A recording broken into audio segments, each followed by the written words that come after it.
நமஸ்காரம். வள்ளலார் ஆறாம் தலைவர் முறையிட இறைவன்ட்ட மரண பயம் தவிர்த்திடும் சன்மார்க்க தைரியங்கிற.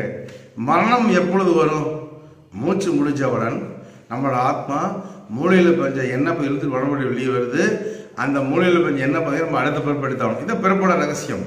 அப்போ மரணம், மூச்சு வெளியே போனால் மரணம், உள்ளே போனால் மரணம்லாம் பெறுவ நிலை.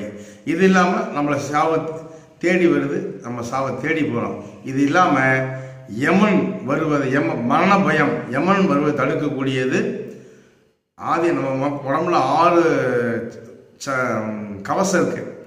அது ஆதி கவசம் பிறக்கும்போது தொப்புள் கட்டாயிடுது. யார் ஒருவருக்கு தன் ஆதி கவசத்தை இணைக்கிறார்களோ, ஆதி கவசத்தை அந்தத்துடன் நீக்கிறார்களோ, அவர்களுக்கு யம பயம் இல்லை, யமன் நிச்சயம் வரமாட்டான். அந்த ஆதி கவசத்தை அந்த கவசத்தோட இணைப்பதுதான் ஆதிநாத வாசி வித்தியின் சிறப்பம்சமாகும்.